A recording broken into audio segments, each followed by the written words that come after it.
Welcome back to the Chad Hasty Show News Talk, KFYO. A lot of things going on locally, and one of the things happening locally that we've had a lot of people comment on going back to last week was the an issue with Smylie Wilson Middle School, and it's going to impact decisions that are being made to impact two other middle schools. And joining us in studio today to talk about those decisions that could be made maybe as soon as tomorrow is the president of the LISD Board of Trustees, Zach Brady. Good morning, Chad. Thanks for having me. Absolutely. How are you? Great. Had a little November lightning coming down Quaker on our way here. Yeah, unusual weather. It looks like we've got a little bit of rain out there, which some people will take it. Some others may not want it, but depends on whether your crop's out. That's exactly right. Let's talk about Smylie Wilson. The story, I guess story came out. Was it last week that a plan had been put forward to close Smylie Wilson? I think this is all aiming for the next school year, right? That's right. For the year beginning next August, we're looking at repurposing Smylie Wilson as a true magnet. That is a school without any attendance boundaries per se, and that would begin as a 6th and 7th grade and eventually be 6, 7, and 8. Age up a year the next year to be 6, 7, and 8, to be what's called a project-based learning school. Mm-hmm. That instruction will be different than what we're offering anywhere else in the district. You can think of it as, I think of it as project-based as opposed to lecture-based. And the projects that the students would be working on would be interdisciplinary. There would be, for instance, English and math and science elements in the same project, if you will. That would focus on science, technology, engineering, the arts, and mathematics, what's referred to as STEAM. And so to have a new program there to allow some of our students who might be a good fit for that to get a kind of educational environment they're not getting now. Obviously, we're reimagining Smylie because we've had some problems there. Yeah, talk about that. What's kind of led to this decision to repurpose the school? Well, first of all, the Texas legislature has adopted a structure that if a school makes what's called an F grade and 5 years in a row, then that the school can be closed by the Commissioner of Education, or the commissioner can come in, replace the school board, and take over the district. Mm-hmm. Our board has directed Dr. Kathy Roller, our superintendent, to take bold action anytime a school is on that list for 2 or 3 years. And that's the situation we're in at Smylie, and we're not going to wait and see. The data trends are not good. And so we're going to try to do something bold, courageous, and make an intervention that we hope will make a difference. What's the reasoning why? Because y'all look at the trend, you look at some of the other schools and how other schools are doing. What's the problem? I mean, it's not the building that's the problem. So what's going on where, you know, I guess it's the test scores just aren't up to par? You know, sometimes it's really a difficult issue to get your hands around in terms of what culturally is making one school struggle where another school doesn't. We are attempting to bring in additional support at both at Smylie right now, but in the 2 junior highs, if this plan is approved, in the 2 middle schools where the students would go to in terms of attendance boundaries, we'll have additional support there in terms of on-campus coaches to help, learning coaches to help teachers in their classrooms. We'll have additional assistant principals. We'll have additional counseling. Another thing that's really important that we're learning more about, and our work at Dunbar is showing us can make an impact, is supporting what's called social and emotional learning. A lot of our students, and this is true across the city and across socioeconomic class, a lot of our students simply don't come to school equipped with the social and emotional tools to handle some of the rigors that come with young adulthood, some of those kind of social issues that lead to conflict. And the research is showing some new and interesting ways of working with those issues. We have a principal at Dunbar, Gabe Gillespie, who's doing really amazing work, and you can see year over year the discipline numbers in terms of how those discipline referrals are going down at Dunbar. The amazing thing there to me is the number of repeat offenders in terms of like repeat violence offenders in terms of fights, trying to get to the core issue behind why a disagreement turns into violence and helping these kids. And we got to remember, these are kids. Right. These are 6th, 7th, and 8th graders, and it's easy to say they ought to know better, but to try to teach those kids the tools to deal with conflict.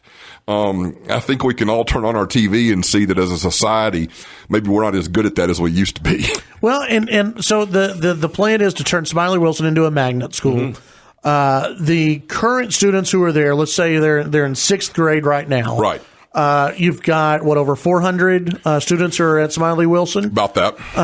Those students will basically be divided up and go to Irons and McKenzie middle schools, correct? The attendance zone will be divided between Irons and McKenzie middle schools. Right. The magnet school, certainly those students may elect to stay at the new magnet school as well. That'll be an option for those students. For all students in the Coronado feeder pattern, students from across the district will be eligible to sign up for that new magnet school. But that includes the students that are at Smylie now. Right. Okay. So that's kind of going to be an application process? Yes, and you'll. Assuming the board approves this measure tomorrow, which I don't want to say is a done deal by any means, we're going to debate it tomorrow. But if it were approved tomorrow, then you'll see the next thing the public will see is information about the enrollment process. It's going to be an open application process until we get to the 400 seats. So what's leading to this decision is that Smylie Wilson has had an F grade. How many years in a row? The how many years in a row question shouldn't be complicated because but it is. And that's because the rules keep changing, right? Right. Under the current system, Smylie Wilson has had an F 2 years in a row, but the current system's only been around 2 years. Right. If you look at what the data would have been under prior years, which is important to us in terms of identifying a trend, we've gone back independently and modeled that data up in the current system, and we would be looking at 4 Fs in a row. Okay. Preceded by 2 Ds, preceded by a C. So the trend line is really obvious, right? And we feel like we need to do something significant. So the kids who are going to go to Irons and McKenzie, because we've had some parents who have kids in those schools, they've reached out and gone, hey, wait a minute, could that bring down the scores at McKenzie and Irons? I mean, is that something LISD is worried about? First of all, we've got great teachers at McKenzie and at Irons and at Smylie Wilson. We're blessed with great teachers across our district. We feel like that those students, our job is to make sure that every individual student has the opportunities to succeed every day. The scores at McKenzie and Irons, I think if you look at what happened, we know of a school in Tyler that did something similar to this, and the students that were at the lower performing school actually did better, and the students that were at the school, the higher performing school, did just as well. A rising tide does lift all boats. Middle school is a difficult time for any human being, right? And a lot of times, if you can take those students that are struggling and put them into a more positive environment and do so with an awful lot of support, both on the counseling side, the social emotional learning side, and encouragement and the right teacher ratios, you can get those good results. And we're confident that we're going to get there. It's not going to be easy. It's going to take an awful lot of work. I understand parents' concerns. That's why the board, after hearing the feedback, immediately said, you know what? We need to have a set of community meetings. We need to take questions and answer those questions. And we've done that at McKenzie, at Wilson, and last night at Irons. And so the parents at Irons had some really good questions. They were very helpful in terms of coming together and submitting questions beforehand in writing, which allowed Dr. Rollo to stand up in front of them and go through them. They also submitted additional questions in writing last night at the meeting. Dr. Rollo and her entire cabinet were in front of that group and answered the questions directions that were in their respective areas. I felt like we had a really good dialogue about those issues. And, not everybody's going to be happy, right? Change is difficult. Change that involves children is always, especially difficult and a little bit scary. But I think that we've got a team in place that will allow, Irons to do just as well, if not better. One thing that was interesting last night was there was a question about, well, how did the capacity at Irons is like 950 kids, okay? Right. And someone asked, well, how were Irons scores then? And initially the idea was, well, there's probably nobody that knew it was a while ago, but Lynn Aiken, who is one of our assistant supes, was actually principal at Irons then.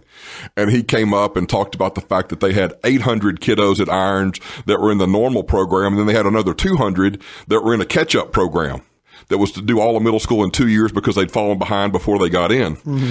And so he was talking about that, and Lynn's a bit of a historian and got lost kind of in those details. And somebody hollered from the crowd, well, but what were the scores? And Lynn said, what they used to call the highest rating? And it was exemplary. And that was the rating Irons had then when it was over 1,000 kiddos. Right. So it's not just about the mix. It's not just about the number. It's about the culture at a given school. And, we really believe in Mr. Rewe at Irons, new in that job, doing a great job. You can see the importance we place on culture with the issues of the results we're having at Coronado this year with Miss Stephen there. We've got a big change in the culture there and very positive feedback I'm hearing from all over the community. So, culture comes first. So is it okay? Let's do this. Let's go ahead and take the break. When we come back, we'll continue to talk about this, and we'll talk about what culture means, because we've had some people texting in going, what do you mean by culture? And we'll talk about that and why maybe the culture is not working at Smylie Wilson right now. We'll talk about that, and maybe this plays a bigger part just into education all over, not just here in Lubbock, but all over the U.S. We'll be right back. We've got the president of the LISD Board of Trustees, Zach Brady, in studio talking about Smylie Wilson. And we've had, and I'm sure one of the questions that you guys get when you've been holding these meetings, because you've been talking about a lot about culture, and people are asking on the text line, well, what does that mean? Is it parental culture? Is it the kids and the school culture? Is it the cell phone culture? Is it social media culture? Is it the teachers that are the problem? What do you mean by culture? Culture's all of those things, but the challenge in the school business is you have to focus on the portions of those that you can affect. You can make change. Where can we affect? We can make sure that we have a highly effective principal leading a campus. We can do our best to give that principal the resources he or she needs to have the very best classroom teachers possible at the front of every classroom in that building. We can do our best to make sure that we have the funding to the extent that we have the resources to have the right number of teachers in the building. And we can hire a superintendent. The board can. That's really the only thing we can do. But what we've done is we've hired a superintendent who is a teaching and learning person. Dr. Rollo is from that side of the school business. She is an elementary principal by training and by profession who's come up through our Lubbock ranks and have somebody who has that focus on the classroom. Another way to think about culture is school environment. What are the expectations of those students? And that's part of what I was talking about on social and emotional learning. Giving those students the tools to deal with negative things, negative situations, with conflicts in a positive manner that contributes positively to the culture of a school. Was that, and I think this is the natural question that people have, was that not already happening at Smylie Wilson? Where did things break down? Because, you mentioned 2 years in F, but if you go back when they weren't counted, that was 4 years of an F rating and then a C and a D beforehand. It sounds like the culture has been pretty bad there for a while. Were there not steps taken before this year? I think that's a really good question. Dr. Rollo and her team have been on the ground about 18 months. Our board, by and large, is relatively new. We've got, 3 members that are coming into their 4th year. I'm coming into my 3rd, and 2 members coming into their 2nd. Obviously, there are things going on across the district. You've got 50-something campuses and 25,000 kiddos. Yeah. Certainly things need to be done, and lots of things need to be done right now. But what I can do in my job today is to try to look at where we are and think at what the best path forward is, and relevant to that question, how do we keep from getting here again? Right? Well, and then I think that's probably some of the questions you got at Irons, and probably some of the questions you got at McKenzie. We were talking during the break that both of those campuses right now are, I guess, rated or scored at C campuses. What can you say to those parents who are out there, the grandparents, or whoever's listening who has kids in those schools that we're not going to see? When and I hate to put this all on the kids over at Smylie Wilson, but when we're not going to put it all on the kids at Smylie Wilson. I'll go ahead and help you there. Yeah. When that school's divided, and kids start going to these other campuses, that they're not going to see test scores drop at those schools. What can you say to those parents? I can tell all our parents, not just those folks, that this board has done something this fall that's unprecedented. This board spent 2 days together in a retreat focused on one thing and one thing only, okay? Not school finances, not football, not band, okay? Nothing but managing a district for student outcomes. Defining what that means, talking about what we're going to do to get there, and focusing. We are focusing on student outcomes at every single board meeting. And that is something that we're trying to bring a laser focus to, and to improve every campus in the district with that focus. It's all about expectations. We do believe that every student in our district can learn. Right. And we believe that the culture and the expectations that are set for those students is what absolutely has to happen on the front end for that to happen. Are we going to see teacher, what's going to happen with the teachers at Smylie Wilson? I'm sure that's another question. Sure. It's a very good question. Every teacher at Wilson who's in good standing with the district will have a job somewhere next year, right? Some of those, the teachers at the new project-based learning STEAM magnet, that will be an application process, right, for teachers from across the district who are interested in doing that. If teachers at Wilson don't want to participate in that, then there won't be an application process or anything in terms of getting them placed somewhere in the district. I can assure you we've got spots for good teachers. Do we have a teacher shortage right now? There's a teacher shortage absolutely all day, every day. Especially what a lot of folks don't realize, what I didn't realize until I came on this board a couple of years ago, is how many of our teachers now come to us through alternative certification programs. And we're thrilled to have them. But the fact of the matter is we're not getting the number of teachers out of our traditional 4-year college, certification programs that are needed to fill the gap just from retirements. And so there's absolutely a teacher shortage, and we need more young people to enter the profession. All right. Board meeting tomorrow morning. Is this where you are going to make the final decision? Tomorrow morning, 7 a.m. We're posted just to discuss this item, and we'll see what the board has to say and whether or not there's will for a vote tomorrow. All right. Zach Brady, appreciate your time today. Chad, thanks for having me as always. Absolutely.